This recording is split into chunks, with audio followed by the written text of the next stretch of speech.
وَيَسْأَلُونَكَ عَنِ الْمَحِيضِ، اور وہ عورتوں کے ایام ماہواری کے بارے میں آپ سے سوال کر رہے ہیں. قُلْ هُوَ اذًا، کہہ دیجئے وہ ایک ناپاکی بھی ہے اور ایک تکلیف کا مسئلہ بھی ہے. فَاعْتَزِلُوا النِّسَاءَ فِي الْمَحِيضِ، تو حیض کی حالت میں اگر تمہاری بیویاں ہوں تو ان سے علیحدہ رہو، مقاربت نہ کرو. وَلَا تَقْرَبُوهُنَّ حَتَّى يَطْهُرْنَ، اور ان سے مقاربت نہ کرو یہاں تک کہ وہ پاک ہو جائیں. فَإِذَا تَطَهَّرْنَ، اور جب وہ خوب پاک ہو جائیں، فَأْتُوهُنَّ مِنْ حَيْثُ أَمَرَكُمُ اللَّهُ، تو اب ان کی طرف جاؤ، جو بھی تمہیں تعلق قائم کرنا ہے کرو، جہاں سے کہ تمہارے رب نے تمہیں حکم دیا، اللہ نے حکم دیا ہے. یہ اللہ کا حکم کیا ہے؟ یہ ہے امر طبیعی، ہر انسان جانتا ہے، ہر حیوان کو معلوم ہے، وہ طبیعی شے ہے.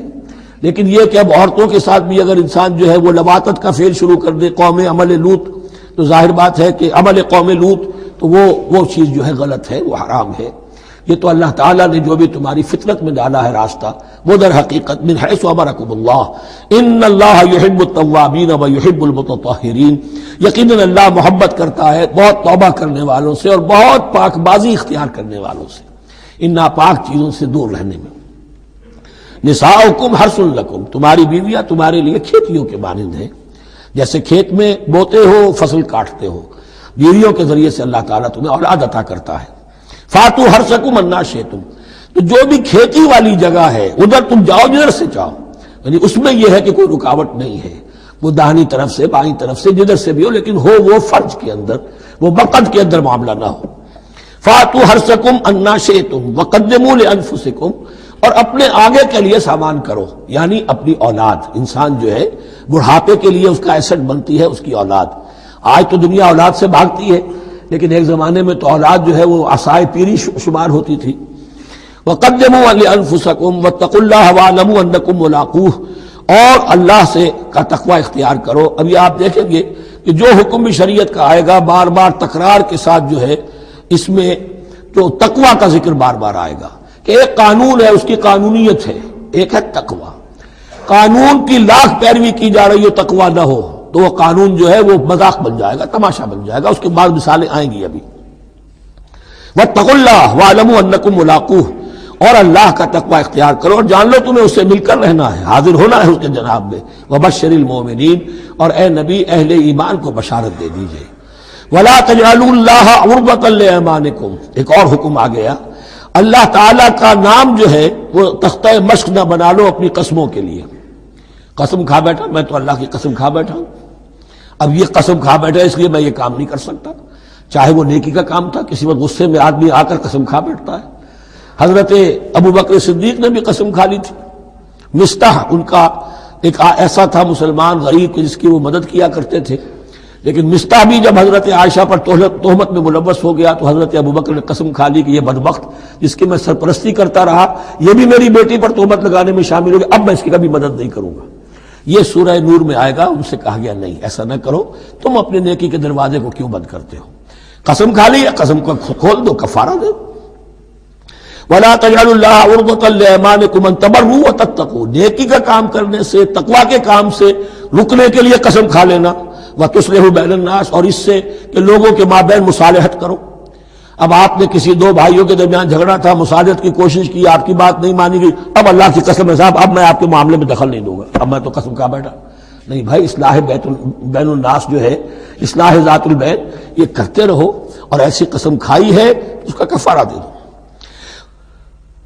واللہ سمیع علیم، اور اللہ تعالیٰ سننے والا اور جاننے والا ہے. لا یؤاخذکم اللہ باللغو فی ایمانکم، اللہ تعالیٰ مؤاخذہ نہیں کرے گا تم سے جو تم بغیر مقصد کے، بغیر عزم اور ارادے کے قسم کھا بیٹھتے ہو. یہ عربوں کا رواج ہے، واللہ باللہ کے بغیر ان کا کوئی جملہ شروع ہی نہیں ہوتا.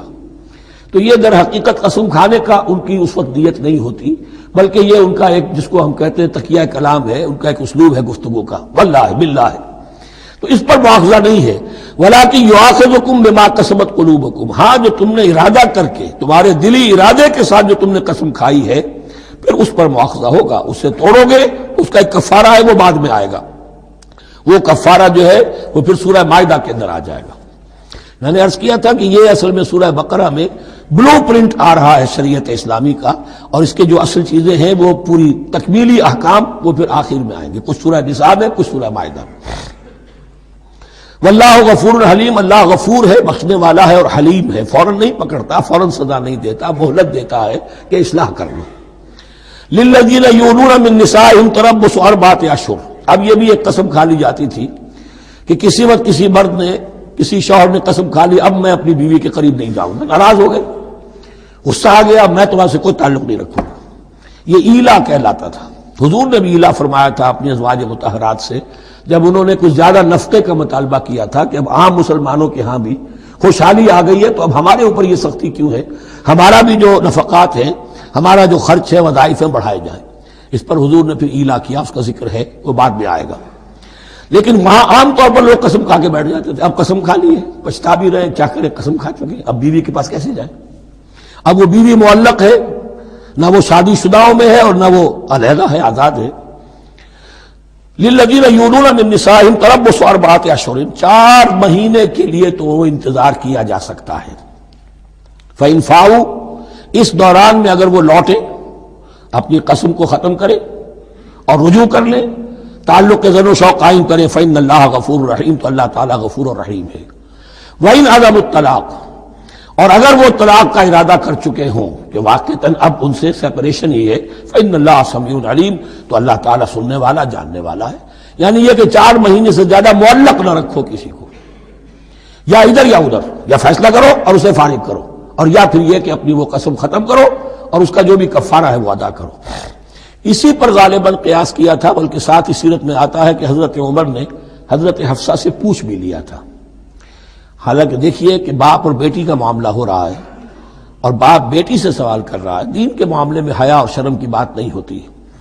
ان اللہ لا یستحی ان یضرب مثلا ما بعوضۃ فما فوقها، تو یہ کہ جو لوگ جہاد پر جاتے تھے، کوئی سال بھر گھر واپس نہیں آ رہا، اب ایک طرف تو ان پر مشقت ہے، وہ بیویوں سے دور ہیں، اہل و عیال سے دور ہیں، ادھر عورتیں جو ہیں وہ بغیر شوہروں کے جو وقت گزار رہی ہیں، تو پوچھا کہ کتنا عرصہ تم سمجھتی ہو کہ ایک عورت اپنی عصمت اور عفت کو سنبھال کر اپنے شوہر کا انتظار کر سکتی؟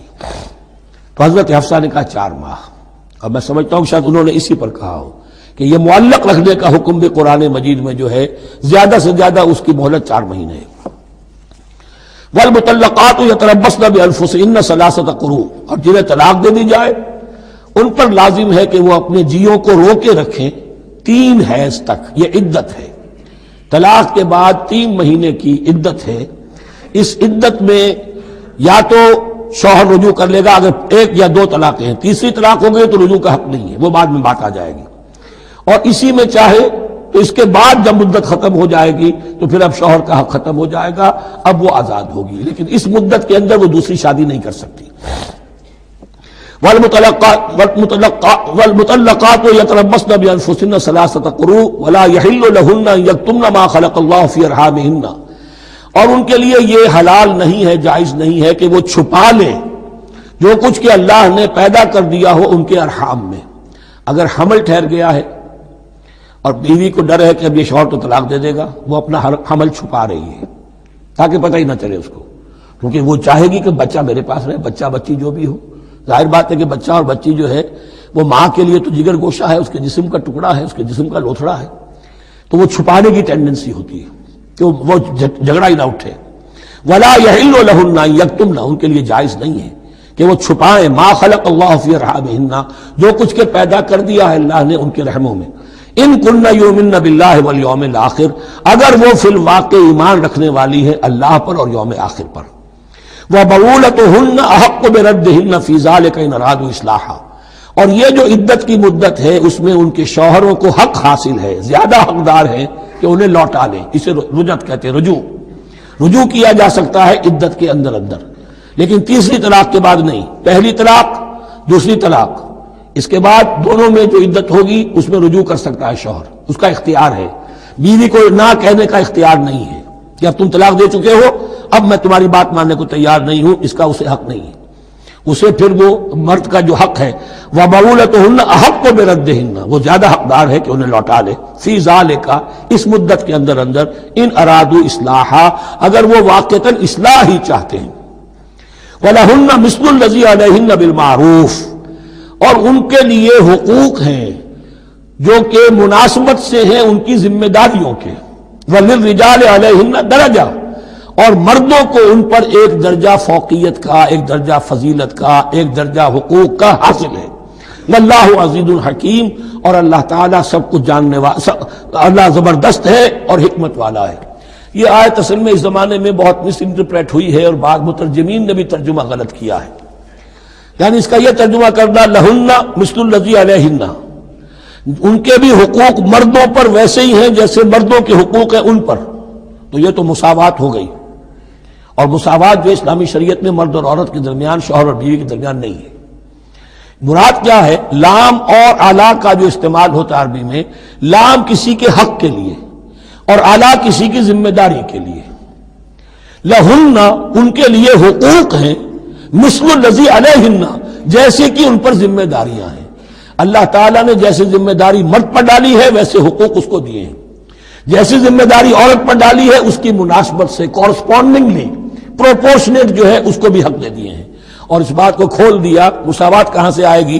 جب کہہ دیا وَلِلرِّجَالِ عَلَيْهِنَّ درجہ، اور مردوں کو ان پر ایک درجہ حاصل ہے، فوقیت کا درجہ حاصل ہے۔ واللہ عزیز الحکیم، اب یہ تمہیں پسند ہو تب بھی اور ناپسند ہو تب بھی اللہ تعالی عزیز ہے، حکیم ہے، وہ سب کچھ جاننے والا ہے، اور وہ زبردست ہے، جو چاہے حکم دے، اور حکیم ہے، حکمت والا ہے، اس کا حکم حکمت پر مبنی ہے۔